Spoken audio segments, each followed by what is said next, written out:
Okay, nandito na ako sa bahay ngayon. Katatapos ko lang magtrabaho. Sa 5 oras na magtatrabaho ngayong araw na to. Sa 5 oras lang ako nagtrabaho ngayon. Hindi ko alam kung bakit ako ay pinapasok pa nila. Tapos 5 oras lang naman pala akong pagtatrabahuhin. But, wala akong magagawa dahil yun ang schedule ko. Yes. Tapos, ako ay magluluto na ngayon ng aking hapunan or tanghalian. Yes. Ang lulutuin ko ay bangus. Bago ang lahat, papakita ko muna sa inyo ang aking biniling snacks. Yes, tuwa ako kasi 75% off siya. Yes. Ayan, tatlong binili ko. Meron pa ako dito sa ref. Pero bumili pa ako ng marami. Yes, meron pa doon. Ano na lang siya, bali 85 cents na lang ang kinauwian niya. So, nadagdagan pa ng 10% off. So, 75% off kasi nga sale siya. Tapos, employee discount, 10% off. Ayan. Kaya ang kinauwian ay 85 cents ang isa. Yes. Kung original price ito ay mabibili ko siya ng $15.16. Pero nabili ko na lang siya ng $3.41. Yes, nakakatuwa dito. Grabe. Oo, nakakatuwa talaga. Basta pag mga sale ay hindi ako magpapahuli. Dahil, syempre, nandun ako sa makakatipid. Kung paano makakatipid. Yes, sa mahal ang bilihin ngayon. Kailangan magtipid. Yan, magluluto ako ngayon. Ito ang bangus. Yes, ganito nakabalot ang bangus dito. Yes, binabalot nila ng bonggang-bongga. May plastic na, meron pang papel. Ayan, nabili ko lamang siya sa halagang $8.81. Yes. Magkano yun sa Pinas? So, bali, grabe. Grabe, ang mahal dito ng isda. Pero, you know, ganun talaga. Kailangan natin kumain, kailangan mabuhay. Kaya kakain tayo ng kung ano man ang gustuhin natin na bilhin. Yan, ang problema ko lang ngayon ay kung paano siya kakaliskisan. Ayan, ganitong itsura niya. Sus, Ginoo. Ayan. Ay, teka. Parang first time ko na magkakaliskis nito.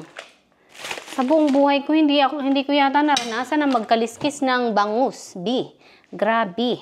Kung mahirap ba or madali, susubukan natin. Walang hindi ko kakayanin, basta't masarap. Ayan, isang buo. Ako lang kakain ito dahil ako lang naman ang talagang kumakain ito. So, let's do this. Kung gaano kahirap magkaliskis. Makalat siya, nagtatalsikan. Ayan. Diyos ko, hindi siya madaling magkaliskis. Pero, hindi rin naman siya, anong tawag dito? Ini-expect ko na yung talagang mahirap. Hindi naman pala. Pero, yun nga lamang ay makalat siya dahil, anong tawag dito? Nagtatalsikan siya. Diyos ko, ano kaya ko na lang kaya itong kaliskisan? Pero, kailangan dahil, tiyagain mo na lang, tiyagain mo. Talsikan siya. Oh my God, nagpupuntahan sa mga ay. Okay, habang ako'y nagkakaliskis, magkukwentuhan tayo.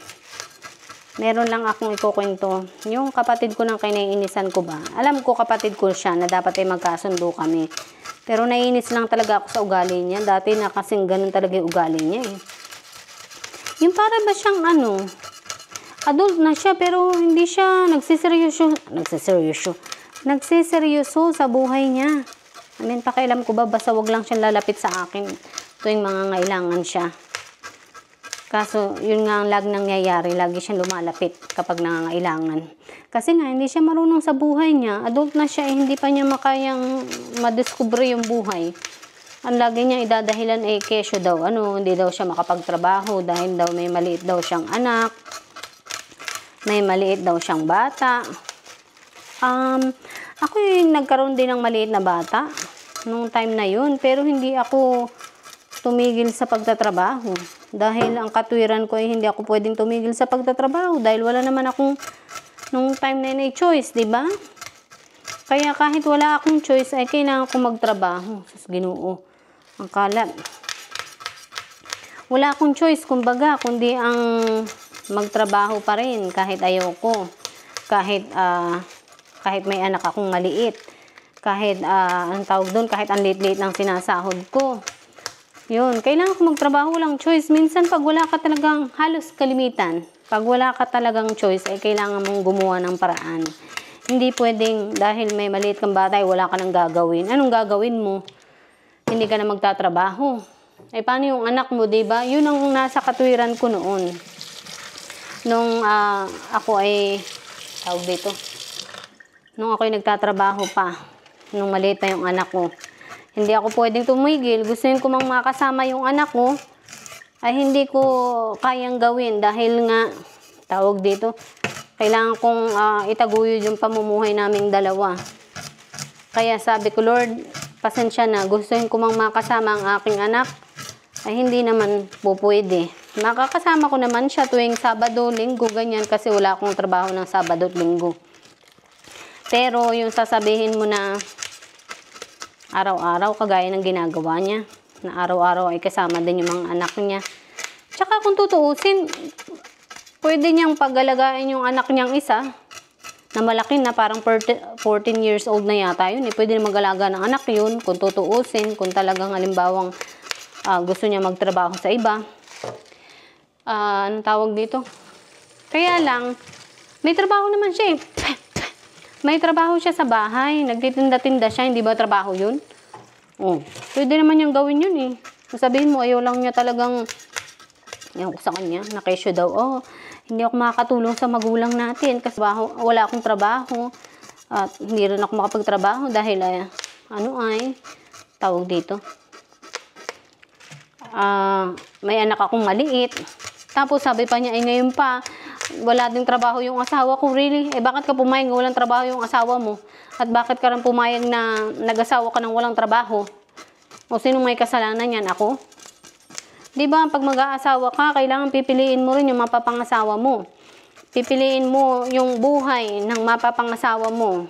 Pipiliin mo yung magiging buhay mo. Kahit ikaw, pipiliin mo yung magiging buhay mo. Hindi lang yung mapapangasawa mo, okay? Sisiguraduhin mo na yung mapapangasawa mo ay mabibigyan ka ng maayos sa buhay. Hindi yung bibigyan ka lang ng isa pang pasanin. Yun. Sisiguraduhin mo na yung mapapangasawa mo ay may maayos sa trabaho, maayos sa buhay. Hindi po pwede na aasawahin mo nang wala ka man ng gagawing interview man lamang or pag-aalam kung ano ang buhay ng napangasawa mo. Aba, future mo nakasalalay dyan, you know? Hindi ka po pwedeng basta na lang aasawa ng biglaan na lamang nang hindi nag-iisip kung ano yung desisyon na papasukin mo, kung ano yung desisyon na pipiliin mo. Aalamin mo muna, okay? Kung yung bang napangasawa mo, ano siya? Siya ba'y may magandang trabaho? Siya ba'y merong na trabaho? Regular na trabaho? May kita? May ipon? Sapat na ba ang ipon para makabuhay ng pamilya? Yung mga ganun, sa pagpili ng lalaki ay kailangan ay pag-aaralan mo yan. Hindi pwedeng basta ka na lamang gogora. Okay? Alalahanin mo, kinabukasan mo nakataya diyan. At kinabukasan din ng mga anak mo. Hindi pwedeng dahil lang gusto mo yung lalaki, aasawahin mo na. Hindi po pwedeng ganoon. Kailangan isipin mo rin yung magiging buhay mo at magiging buhay ng mga anak mo. Sabi ko nga, aalamin mo kung siya ba ay may kakayahan na bumuhay ng pamilya. May kakayahan na, yun nga, sabi ko, kayanin ng ilang mga anak. At alamin mo din kung ilan ba ang kanyang mga anak bago ka pumasok sa pag-aasawa. Hindi yung nakita mo lamang at gusto mo na, ipapasukin mo na. Hindi ganun. Aalamin mo muna kung yung lalaking yan ay may mga asawa. May mga anak ba yan or dating asawa? Okay, let's say may dating asawa. May anak ba yan? Dun sa dati niyang asawa. Kailangan yung ganung bagay, aalamin mo yan. Tapos pag manalaman mo na may anak nga sa una niyang naging asawa, aba, isipin mo gastos din yan. Okay? Isipin mo, yan ay susustentuhan din niya dahil yan ay mga anak din niya sa una. So, isipin mo, pag kayo nagkaanak din, ay another din yan, gastos. I mean, hindi naman talaga ako ang bumubuhay or bubuhay sa iyong magiging desisyon. Pero, ito ay aral lang ba? Ito ay advice lang ba na itinuturo ko? At sinabi ko rin dati sa kanya, okay, na kailangan ay pag-aaralan ng buhay. Kasama yun sa pag-aaral ng buhay na dapat ay aalamin mo yung papasukin mong buhay, yung magiging buhay mo yung papasukin mong magiging buhay ay aalamin mo, okay? Sabi ko nga, alamin mo kung siya ba ay may trabaho, may ipon, kayang bumuhay ng pamilya, ilan ang mga anak. Tapos, yun nga, nalaman na niya na may mga anak pala, 3 mga anak sa una. Diyos ko po, Rudy, hindi ba siya nagkukwenta? Kwentahin mo. Ayun ay kukonsumo. Kukonsumo yan sa buhay ninyo, sa pamumuhay ninyo. Isa mo pa rin yang magiging dagdag bigat. Okay? Lalo na kung ang problema mo ay, kasi siya buong buhay niya ay hindi siya nagtrabaho, sabi ko nga isang beses lang niya nagtrabaho sa buong buhay niya. Tapos ang tinagalang ay 1 month. Tapos wala na, hindi na nagtrabaho, hindi na itinuloy, hindi na pinagpatuloy ang pagtatrabaho, hindi rin inihanda ang retirement, hindi inihanda ang ipon. Kaya ngayon ay nahihirapan siya sa buhay niya. Tapos ito nga, pumasok na naman siya sa pag-aasawa sa panibagong problema dahil yung napangasawa niya ay marami ding mga anak sa una. Tapos ay ngayon daw ay wala daw trabaho. Ikaw pa naman kung wala kang isip. Bakit ka papasok at sa isang problema, sa isang sitwasyon na alam mo yung walang trabaho? Paano kayo mabubuhay? Sige nga, hindi ba siya nag-iisip? Ako nininirvis ng ganun, you know? Ako, ang unang-una kong tinitingnan, pag ako ay, you know, nung bata pa ako, nung natuto nga ako sa buhay, di ba? Sa mga pagkakamali ko sa buhay. Ang una kong tinitingnan, ang kalat na ng mga kaliskis na sa buong katawan ko na. Kalat nitong linisin ko, hindi lang gusto ko talaga to. Anyways, ito nga, nung bata pa ako, ang una kong tinitingnan sa pakikipag-date ay, tinitingnan ko muna yung lalaki, yung ugali niya. Hindi lang sa ugali niya, kundi tinitingnan ko rin kung siya ba ay may ipon, may pera. Kung siya ba ay may regular na trabaho. Kung siya ba ay ano ba siya sa akin, madamot ba siya o hindi. Yung mga ganong bagay, tinitingnan ko yan. At saka sabi ko nga, sinisigurado ko na may trabaho, yung lalaking pipiliin ko. May regular na trabaho, may ipon, marunong mag-ipon, inihahanda ang retirement, inihahanda ang kinabukasan. Dahil ako ay ninervyusin kapag alam kong yung lalaki ay walang trabaho. Dahil minsan ko na rin pinasok yung ganyang buhay. Okay? Na hindi rin ako nag-isip na pumasok ako sa buhay na hindi mo lang inisip kung yung lalaki ba may trabaho o ano. Kasi gusto ko lang basta mahalagay gusto ko lang yung lalaki. Pero hindi pala ganun. Nung matuto ako, na discover ko sa sarili ko na kailangan pala ang lalaki ay may trabaho din. At hindi lang yun, kahit ako kailangan ay may trabaho din. Hindi po pwedeng, aasa lamang ako sa lalaki, mahirap na. Diyos ko, yun ang kinakakatakot ko. Ayaw kong ako'y aasa sa lalaki. Ayaw kong ako'y aasa sa kahit na kanino. Lalo na pagdating sa pera, sa kapirahan. Kung bigyan ako, di maganda. Okay, pero ako, ipunin ko yan. Kung bibigyan ako ng pera, ipunin ko yan. Tapos magtatrabaho pa rin ako, syempre. Dahil mahirap na. Yun, hindi ako aasa sa kanyang binibigay. Bigyan ako, okay, thank you. Pero gagawa ko ng paraan para palakihin lalo yun. Yun ang gagawin ko. Pero hindi ako yung sasabihin mo na aasa ako na yung parang maghintay na lang sa bigay talaga. Tapos ganun na lang tanggapin yung buhay ko. Ay, hindi. Ako ayoko ng ganun. Takot ako sa mga ganyan dahil mahirap na, nakakatakot. Baka mamaya ay, alam mo yun, maraming nangyayari na naghihiwalay ang mag-asawa. Alam mo yun? Ayan, linisan ko na din siya. Akala ko hindi ko siya magagawang kaliskisan, pero nakaliskisan ko siya. Wow. Mahirap, pero, tapos. Hindi, ang kinis na niya. Oh. Yes. Nakakatuwa. Ngayon naman ay yung pagtatanggal ng hasang. Wait. Dapat pala tanggalin ko ito. Yun ang lagi kong pangaral talaga sa kahit na kanino. Na huwag umasa lamang sa lalaki. Dahil delikado ang buhay. Delikado kapag ikay umasa sa isang lalaki. Lalo na kapag yung lalaki ay walang trabaho. Diyos ko, girl. Patay ang iyong future. Okay? Mahirap kapag ikay umasa sa lalaki. Baka mamaya ay, alam mo na kapag walang kinikita si lalaki or hindi sapat ang kinikita, tapos umasa ka sa kanya, ay girl, sabi ko sa iyo, Ang mangyayari sa iyo ay hirap din pagdating ng panahon. Kasi hindi mo rin pinaghandaan ang buhay mo. Umasa ka na lang sa kanya. So, sinugal mo yung buhay mo. Tapos, ang mangyari is, yung iyong kinabukasan ay nakataya din diyan. Pareho kayong mahihirapan. Hindi lang ikaw, hindi lang siya. Or hindi lang yun, pati magiging mga anak mo ay kawawa din. Kasi, syempre, hindi ka naghanda, hindi ka nag-ipon. Si mga anak ngayon ang mahihirapan kasi hindi ka nag-ipon eh. Diba?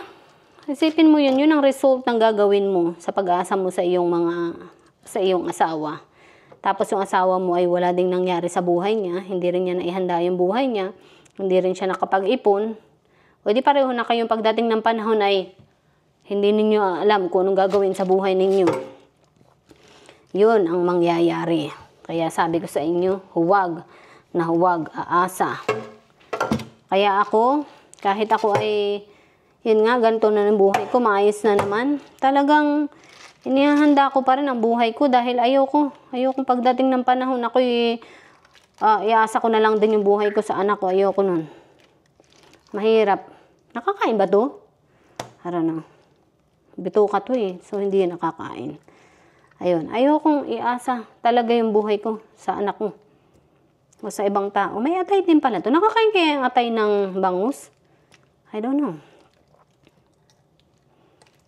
Okay. Kaya sabi ko sa inyo maging multitasking sa buhay dahil ang buhay ay para yaang ay laro. Maraming games na ibibigay sa iyo. Okay? Maraming challenge na ibibigay sa iyo yung pagsubok ang buhay. Hindi pwedeng ikaw ay walang gagawin para ma-challenge mo yung sarili mo sa ganung pangyayari. Okay? Ayan. Ako ay magluluto na ng bangus dahil nalinis ko na siya. Hihiwain ko na lang siya. Hindi ko ipapaksiw ko siya. Kaya maging matalinong sa ating bawat buhay na pipiliin dahil hindi natin masasabi ang kapalaran, hindi natin masasabi dahil mahirap, sabi ko nga, iasa mo ang buhay sa ibang tao ay napakahirap, Diyos ko. Ako'y nininervyos pag ganyan ang aking gagawin na aasa ako sa ibang tao. Ayaw ko ng ganun. Delikado. Ewan ko sa akin hindi yun magkaigi. Sinubukan ko na noon pero hindi magkaigi. Ang hirap. Mahirap dumipende ng kapirahan pagdating sa ibang tao. Dahil hindi mo alam kung siya ba'y marunong din sa pera. Or kahit marunong pa siya sa pera, hindi mo alam kung siya ba'y may pinagdaraanan din na anxiety, di ba? Mahirap, baka mabigat din sa kanya ang pagtulong. So, kaya magiging mahirap para sa inyong dalawa. Kaya ako'y natutunan ko na magsumikap para sa sarili ko, mag-ipon para sa sarili ko dahil yun ang mas madali para sa akin. Hindi naiintindihan ng iba, pero yun ang madalas kong sinasabi sa kanila, mas madali yung ganun na maghanda ka din para sa sarili mo. Dahil pag ikaw ay mangailangan, hindi ka aatakihin sa nervyos dahil hindi mo alam kung saan mo kukunin ang pera. Kapag naihanda mo yun sa sarili mo, ay hindi ka din mahihirapan. Dahil meron ka, naihanda mo yun sa sarili mo. Okay? So hanggang dito na lang. Bye!